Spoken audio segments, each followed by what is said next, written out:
শুরু করছি rain Martin question ব্যাংকের ক্লাস 8-এর 11 নম্বর সেটটি।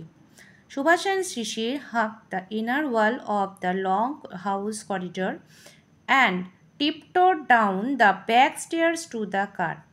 সুভাষ এবং শিশির তাদের ঘরের সামনে বারান্দার লম্বা যে ওয়ালটি আছে তা ধরে আস্তে আস্তে করে টিপটপ যাতে কোনো আওয়াজ না হয় পায়ে সেভাবে তারা সিঁড়ি দিয়ে নেমে গাড়িতে গিয়ে উঠল।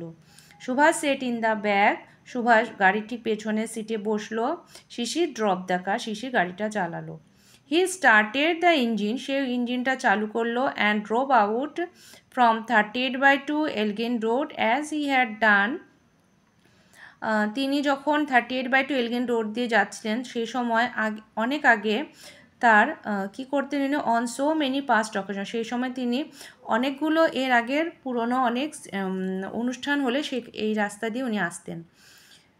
At Subhas Elgin Road residence, সুভাষের এলগিন রোড বাড়ির জায়গায় the light glowed in his bedroom to give the impression that he was still there. তার বাড়ির যেখানে সে বেডরুমে অনেক তখনও লাইট জ্বলছিল, তার কারণ সে যাতে সেখানে আছে সেটা যেন তার প্রমাণ হয়। As Calcutta sleep, uncle and nephew crossed Howrah Bridge and went beyond the city's precincts. Kolkata শহর যখন ঘুমিয়ে পড়ল তখন তার কাকা এবং ভাইপো হাওড়া ব্রিজ পার করে কলকাতা শহরটাকে তারা পার করে ফেলছিল। Subhas pour Sisir coffee from a thermos, Subhas কী করছিল শিশিরের জন্য থার্মোসে কফিও নিয়েছিল। They shared a few anxious moments together when the car engine faltered once. যখন তারা গাড়ির ইঞ্জিন একটু ডিস্টার্ব দিচ্ছিল এই সময় তারা সেই সময়কার মোমেন্টগুলো তারা স্মৃতিচারণ করছিল। ইট স্টার্টেড, যখন ইঞ্জিন আবার চালু করলো, and Sisir dashed as high speed through the darkness, সে অন্ধকারের মধ্যে খুব স্পিডে দ্রুত গতিতে তা ছুটলো। অ্যাট অ্যারাউন্ড 8:30 AM, ঠিক সকালে 8:30টার সময় they arrive the barrier near Dhanbad, ঠিক তার 8:30টার সময় তারা ব্যারিয়ারে পৌঁছে গিয়ে এবং ধানবাদের কাছে চলে আসলো। They put up the house of Sisir's brother, তারা শিশিরের ভাইকে নিল। Ashok Subhas kept his disguise, Subhas সেখানে তার ভাইয়ের নাম হচ্ছে অশোক, সুভাষ কিন্তু তার ছদ্মবেশটাই ধরেই রেখেছিল। মানে মোহাম্মদ জিয়াউদ্দিন নামে ছদ্মবেশ ধারণ করেছিল সেটা সে ধরে রেখেছিল। অ্যান্ড সেইড, এবং তিনি বলছিলেন যে he had come on insurance business, তিনি একটি ইন্স্যুরেন্সের ব্যবসার জন্য সেখানে আসছেন। And was given room to rest during the day, এবং দিনের বেলায় একটি সে রুম চাচ্ছিল তার বিশ্রামের জন্য। দে মিট, তারা দেখা করলো। And talked in the evening, সন্ধ্যাবেলায় কথা বললো। And had an yearly dinner, তাড়াতাড়ি রাতের খাবারটাও সেরে নিল। Mohammad Ziauddin left alone for Gomoh station which was some distance away, তা কিছু দূরে হচ্ছে গোমো স্টেশন, সেখানে মোহাম্মদ জিয়াউদ্দিন ছেড়ে দিল। He wanted to catch the Delhi কলকা মেল ফ্রম দেয়ার, সেখান থেকে তিনি দিল্লি কলকা মেলটি ধরলেন। A little further from the house, একটু দূরে, বাড়ি থেকে একটু দূরে, শিশির পিকড আপ তাকে তুললেন ইন হিজ তার গাড়িতে এবং ড্রোভ টুয়ার্ডস দ্য রেলওয়ে স্টেশনের দিকে নিয়ে গেলেন। He reach Gomoh station in the moonlit night, একদম পূর্ণিমা চাঁদের রাতের তখন তিনি গোমো স্টেশনে পৌঁছলেন।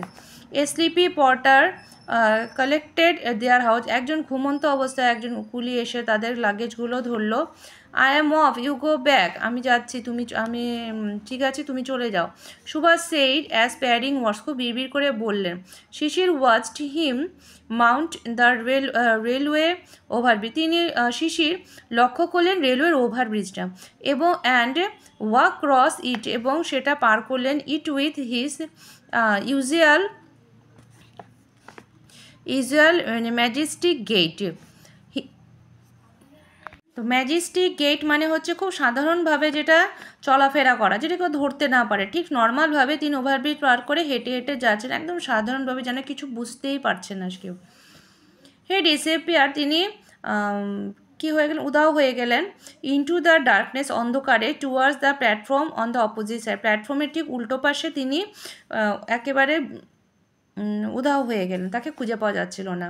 দ্য দিল্লি কলকা মিল রিলিজ স্টিম, দিল্লি কলকা তার গাড়ির ধোঁয়াটা ছাড়লো, যখন গাড়ি ছাড়ে তখন যে ধোঁয়াটা হয় ওটার কথা বলছে। শিশির হার্ট দ্য রিদম ক্লাটার, শিশির শুনতে পেল ক্লাটার অফ হুইলস, মানে গাড়ির ছাড়ার সময় যে চাকার একটা যে আওয়াজ হয় সেই আওয়াজে যে ছন্দটা সে শুনতে পেল। And saw the train lights moving away, এবং সেই গাড়ির যে আলো এগিয়ে আসছিল। তো আমাদের হয়ে গেল সিনের পোর্শনটি। এখন আসছি আমরা কোয়েশ্চেন আনসারের পালায়। নাম্বারে বলছে answer the following question, why were the light in the Subhas bedroom kept glowing, কেন আলো উজ্জ্বল করছিল? আমরা উত্তর লিখব, the lights in Subhas bedroom kept glowing because to give the impression that he was still there. ঠিক তারপরে নাম্বার 2 বলছে, where did they put up at barrier, তারা ব্যারিয়ারে কাকে তুলল? They put up at the house of Sisir's brother অশোককে। তারপরেরটি বলছে, right true false, true false তোমাদের করতে হবে। নাম্বার 1 বলছে, during the journey they drank coffee, তারা রাত্রে জার্নির সময় কফি পান করেছিল। হ্যাঁ, এটা হবে ট্রু। তাহলে আমাদের স্টেটমেন্টটা কি হবে? Subhas pour Sisir coffee from a thermos.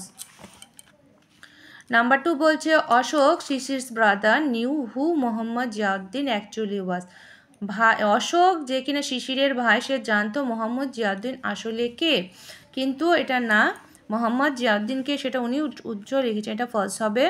Subhash kept his disguise on as Muhammad Ziauddin and he said he came on insurance business, তিনি অশোককে বলেছেন যে তিনি এটা ছদ্মবেশে রেখেই বলেছেন তিনি ইন্স্যুরেন্স কোম্পানি বিজনেসের কাজে সেখানে এসেছেন। তারপরে বলছে, they reach Gomoh station in the morning, তারা মর্নিংয়ে পৌঁছননি, তারা এই দেখো মুনলিট নাইটে পৌঁছেছিল। তাহলে এটা হবে ফলস। তা আমরা এটার উত্তর লিখব, they reach Gomoh station in the moonlit night. এরপরে চলে আসছি আমরা নাম্বার 2, কবিতার পার্টটি দিয়েছে।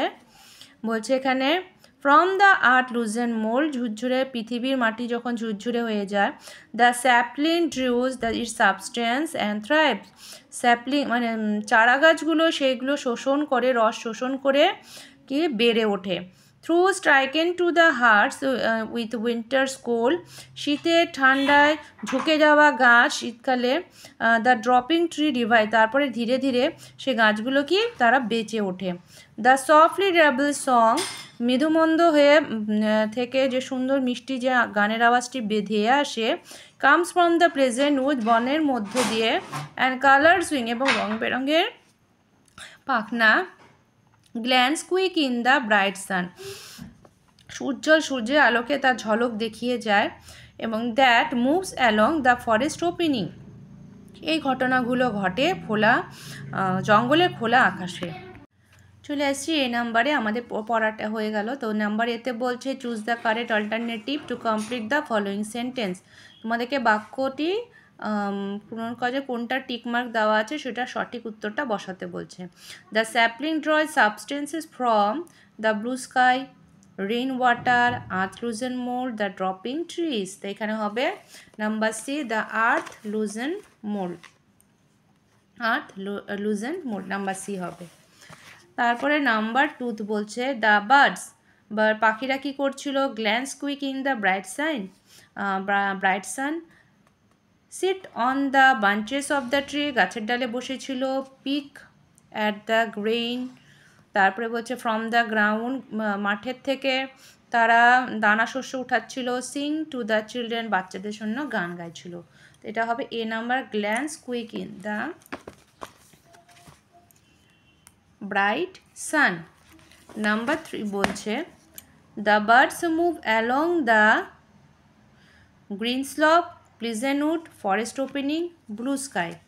মুভ অ্যালং দ্য, এটা হবে ওখানে ফরেস্ট ওপেনিং, মানে জঙ্গলের খোলা আঁকা জায়গায় এরা এইভাবেই ঘুরছিল, এই খেলাগুলো হচ্ছিল। তারপরে বলছে কোশ্চেন, বলছে, what does the winters cold do to the tree, লিখব stricken through the heart with winters cold. Number 2 বলছে write the name of the poem, কবিতার নামটি হলো the name of the poem is an April day. এরপরে বলছে it is a good habit, grammar and ভোকাবুলারিতে চলে আসছি। It is a good habit to rise early, এখানে আন্ডারলাইন করতে বলছে কোনটা হবে অ্যাডভার্ব, তাহলে আমাদের অ্যাডভার্ব হবে ইয়ারলি। আই ড্যাশ আছে এখানে read am reading, was reading, book now, কোনটা হবে? তো আমরা লিখবো এখানে নাও বলছে মানে এখন বই পড়ছে মানে অ্যাম রিডিং, এখানে অ্যান্সারটি হবে আমাদের অ্যাম রিডিং। এরপরে নাম্বার 3 বলছে add prefix or suffix in the to the word patient from the opposite, অপোজিটের পেশেন্টের অপোজিট লিখতে বলছে, এটা হবে impatient। নাম্বার 4 বলছে make a meaningful sentence with the word wayfarers, wayfarers মানে হচ্ছে যাত্রীবাহী, তা লিখবো after travels wayfarers home is not same, যাত্রা করা যাত্রীবাহী গাড়ি ইয়ের মধ্যে অনেক একই রকম না। ওয়ান্স ড্যাশ দিয়ে পুয়ার ওয়েভিয়ার লিভ ড্যাশে ভিলেজ দেওয়া আছে, এখানে ফিল ইন দ্য ব্ল্যাঙ্ক করতে বলছে আর্টিকেল আর প্রিপোজিশন দিয়ে, তা আমরা লিখতে পারি এখানে once a poor weaver lived in, এখন ইন হবে ইন আ ভিলেজ, এখানে হবে এ এখানে হবে ইন। নাম্বার 6 বলছে Rita dash in our school for the last 8 years, 8 বছর ধরে পড়াশোনা করছে, রিতা হবে এখানে Rita had been studying, sorry এটা বললাম না তোমাদেরকে, আমি বলছি পাস্ট পারফেক্ট কন্টিনিউয়াস টেন্সে করতে। নাম্বার 7 বলছে ভেরি ফিউ সিটিজ আর অ্যাজ বিগার হবে বিগার অ্যাজ কলকাতা, এটা অ্যাডজেক্টিভ ফর্ম ব্র্যাকেটে ফিল করতে বলছে কম্পারেটিভ ডিগ্রিতে, এটা হলো বিগার। তো আমাদের হয়ে গেল, তোমাদের রাইটিং স্কিল আলাদাভাবে দেওয়া হবে, তো তোমাদের ভালো লাগলে অবশ্যই লাইক করো, শেয়ার করতে ভুলো না। আর হ্যাঁ আমাদের কিন্তু ফার্স্ট টার্মের এক্সাম এটা শেষ হয়ে গেল, এরপরে সেকেন্ড টার্ম, তো সেকেন্ড টার্ম এখন শুরু করব না, সেটা পরে করব। এখন তোমাদেরকে এরপরে নতুন নতুন কিছু রাইটিং লেটার রাইটিং তোমাদেরকে আমি পোস্ট করতে থাকবো।